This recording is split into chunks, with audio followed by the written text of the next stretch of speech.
edición reciente hecha aquí en España. Rayuela no tiene asunto, como es sabido. Rayuela plantea una cantidad de temas y de problemas y de posibilidades tremendas, empezando por esa tabla de dirección que hay al principio, en la que Julio Cortázar advierte al lector de que el libro puede ser leído de muy diversas maneras y no es nunca el mismo libro. ¿Qué es, visto ahora desde la perspectiva, pasados ya 14 años desde el nacimiento de Rayuela, qué significa para ti exactamente? No creo que sea demasiado fácil sintetizar algo que de alguna manera es la experiencia de toda una vida y la tentativa de decirla, de llevarla a la escritura. Pero sí puedo darte algunas ideas un poco generales. Cuando dicen algunos críticos que es una antinovela, ¿tú estás de acuerdo? No, yo no creo que sea una antinovela, porque la noción es muy negativa, antinovela. Claro. Parecería casi una tentativa un poco venenosa de destruir la novela como género, si dices antinovela. No, y no es eso, al contrario, es la tentativa de buscar nuevas aperturas, nuevas posibilidades novelescas. Pienso que la novela es uno de los vehículos literarios más fecundos, y que incluso en nuestro tiempo tiene una vigencia muy grande. No hay más que imaginar el número de lectores que tienen las novelas. No es eso.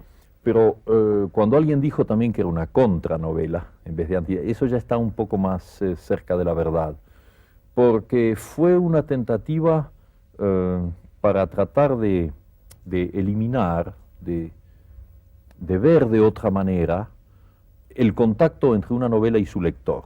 Finalmente, cuando tú me preguntas por la novela, deberías preguntarme sobre los lectores de la novela, porque ahí sí, aunque yo no pensaba individualmente en lectores, toda la tentativa del libro, y creo que se nota desde el comienzo, es una tentativa destinada a que la actitud del lector que lee novelas se modifique. La actitud del lector que lee novelas es en general una actitud pasiva, porque hay un señor que ha escrito un libro y tú lo tomas y lo lees de la página 1 a la 300 y entras en el juego de la novela, y entonces estás en una actitud pasiva recibiendo el 100% de lo que esa novela te da. Tienes tus reacciones parciales, por ejemplo, puede no gustarte y abandonarla, o puedes encontrarle aspectos positivos o negativos, pero estás metido en el clima. A mí se me ocurrió, y sé muy bien que era una cosa difícil, realmente muy difícil, intentar escribir un libro en donde el lector, en vez de leer la novela así consecutivamente, tuviera en primer lugar diferentes opciones, lo cual lo situaba ya casi en un pie de igualdad con el autor, porque el autor también había tomado diferentes opciones al escribir el libro. Posibilidad de elecciones, de dejar de lado una parte del libro y leer otra, o leerla en otro orden, y crearse un mundo en el cual él desempeñaba un papel activo y no pasivo. Yo sé muy bien que en la práctica eso no corresponde exactamente con mis deseos, digamos, teóricos, porque finalmente los lectores de Rayuela la han aceptado en su conjunto como un libro, y en ese sentido es una novela como cualquier otra. Pero también sé que muchos de esos lectores han sentido que se les reclamaba una participación mucho más activa, que es lo que yo llamo en el libro el lector cómplice. Es decir, ese lector que en un momento dado está leyendo el libro y dice, bueno, esto a mí no me gusta, al diablo, tiro el libro por la ventana, cosa que a mí como autor me parecería perfecto, porque nada me parecería más positivo que una especie de polémica en ausencia, ¿no? Pues que ni él ni yo sabremos de eso, una especie de polémica entre un autor y un lector. La posibilidad de desempeñar un papel incluso crítico mucho más amplio que la mera crítica literaria de la lectura de un libro. Esa es un poco una de las finalidades. Ahora, el segundo motivo de Rayuela me tocaba a mí directamente. Ese libro es una tentativa para ir hasta el fondo de un largo camino de negación de la realidad cotidiana y de admisión de otras posibles realidades, de otras posibles aperturas.